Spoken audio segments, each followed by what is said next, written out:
Hello and welcome to Lavneesh Sir की class. This is Directorate of Education GNCT of Delhi's worksheet number 13, and it is only for class 10 students. It has taken from the subject Social Science, Democratic Politics, and we will learn and understand the continuation of the chapter Power Sharing in this worksheet. So students, आज की इस worksheet में भी हम power sharing lesson को continue करते हुए आगे समझने की कोशिश करेंगे. सो एज यू नो कि लास्ट वर्कशीट में हमने पावर शेयरिंग को एक कंट्री बेल्जियम, जो कि एक यूरोपियन कंट्री है, उसके थ्रू थोड़ा बहुत उसको अंडरस्टैंड किया था कि what is the meaning of power sharing and why do we need for power sharing. So आज की इस वर्कशीट में एक अनदर कंट्री है जो कि एक एशियन कंट्री है, Sri Lanka.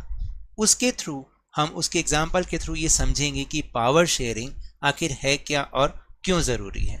So without wasting our time, let's start and understand with me. Sri Lanka is an island nation. Sri Lanka एक आइलैंड कंट्री है, just a few kilometre of the southern coast of India. तो देखिए, वो इंडिया के दक्षिणी जो किनारा है, इंडिया का दक्षिणी तट, उससे कुछ किलोमीटर की दूरी पर ही है.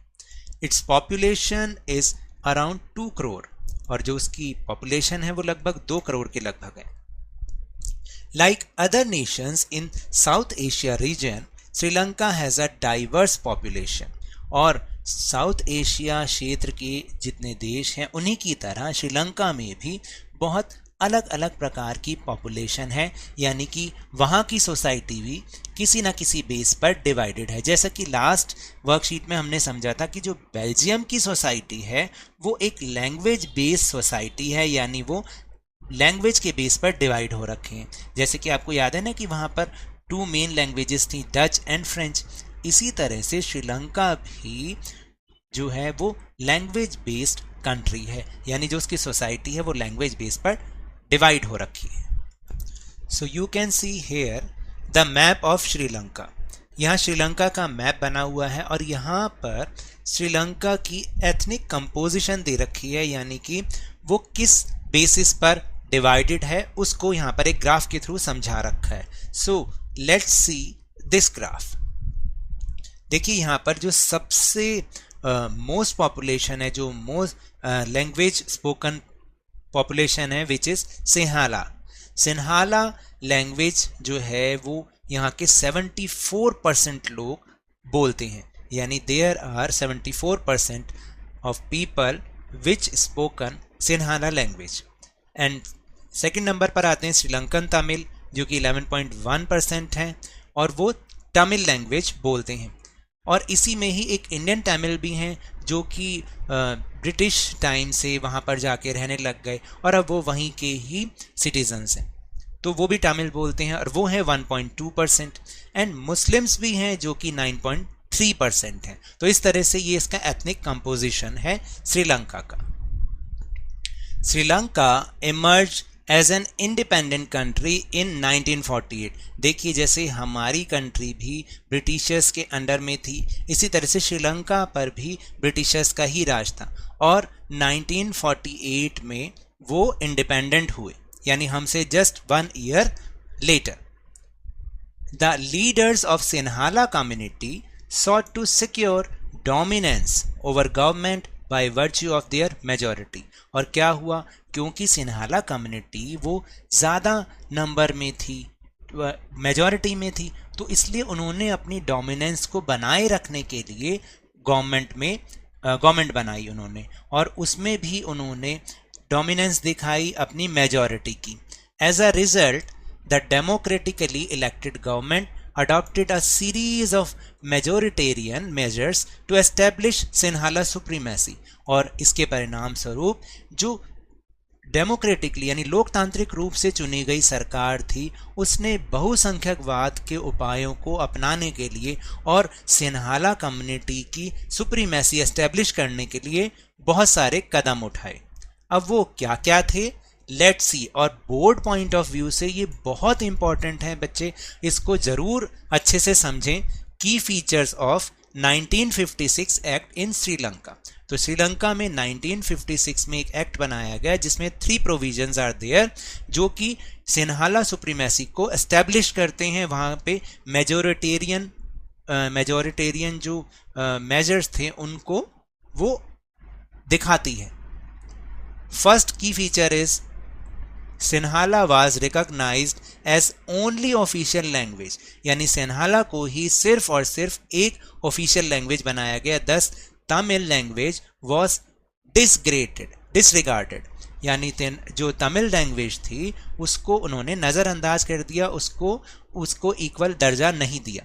Then state protection of Buddhism, यानी बुद्धिज्म को स्टेट प्रोटेक्शन यानी कि कंट्री का प्रोटेक्शन मिलेगा और उसी को ही बढ़ाया जाएगा।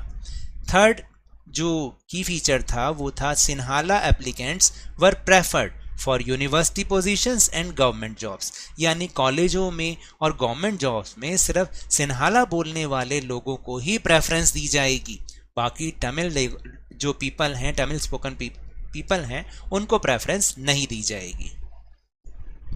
All these measures coming one after other gradually increase the feeling of alienation among the Sri Lankan Tamils, और इन सभी उपायों के कारण जो एक के बाद एक होते गए, धीरे धीरे तमिल्स के मन में, जो श्रीलंकन तमिल्स थे उनके मन में एक अलगाव की भावना, अलाइनेशन का मतलब एक अलग होने की भावना पैदा होती रही। The distrust between the two communities turned into widespread conflict and soon it turned into a civil war, और ये जो उनके बीच में अविश्वास की भावना थी दोनों कम्युनिटीज में, सिन्हाला और तमिल के बीच में, ये धीरे धीरे बढ़ती गई, इसने तनाव का रूप ले लिया, संघर्ष का रूप ले लिया और जल्द ही ये एक सिविल वॉर में यानी कि गृह युद्ध में चेंज हो गई। सो अब हम समझेंगे, यहाँ पर कुछ वर्ड्स आए हैं जैसे civil war. What is the meaning of civil war? A violent conflict between opposing groups within a country that becomes so intense and that it appears like a war। और देखिए, एक कंट्री के अंदर जब 2 opposing groups के बीच में conflict इतना बढ़ जाता है कि वो इतना गहरा हो जाता है कि वो एक वॉर जैसा लगने लग जाता है, तो उसको हम सिविल वॉर कहते हैं। And the second word is majoritarianism, यानी कि बहुसंख्यकवाद।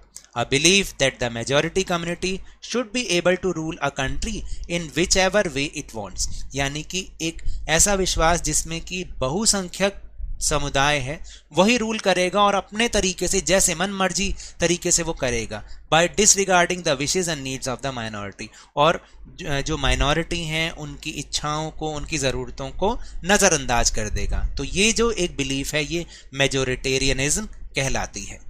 Now we'll move on question answer section. Pick the correct option, यानी हमें क्या करना है, यहाँ पे 2 क्वेश्चंस हैं, उसमें जो सही आंसर है उसको टिक मार्क करना है। Which of the following is incorrect with the reference to Sri Lanka? Sri Lanka के संबंध में इसमें से कौन सा स्टेटमेंट सही नहीं है? श्रीलंका अटेन्ड इंडिपेंडेंस इन 1948, यानी श्रीलंका 1948 में आज़ाद हुआ। Tamils are the largest ethnic community in Sri Lanka, यानी जो तमिल्स थे वो श्रीलंका में सबसे बड़ा ग्रुप थे। It is located few kilometres off the southern coast of India, ये भारत के दक्षिणी तट से कुछ किलोमीटर दूर है, या इनमें से डी पार्ट कोई नहीं। आप बताइए कौन सा होगा इसका सही आंसर जो कि श्रीलंका के रेफरेंस में इनकरेक्ट है? Answer is B, Tamils are the largest ethnic community in Sri Lanka, क्योंकि तमिल नहीं थे लार्जेस्ट एथनिक कम्युनिटी, बल्कि कौन थे? सिन्हालास थे। Second question is which of the following is or are the key features of 1956 act of Sri Lanka, यानी इसमें से कौन सा ऐसा है जो कि 1956 में जो श्रीलंका में एक एक्ट बना था उसका की फीचर है? First, Buddhism was given the state protection, यानी बुद्धिज्म को स्टेट का प्रोटेक्शन दिया गया। Sinhala applicant were preferred in government jobs, government job में सिन्हाला एप्लीकेंट को ही प्रेफरेंस दी जाती थी।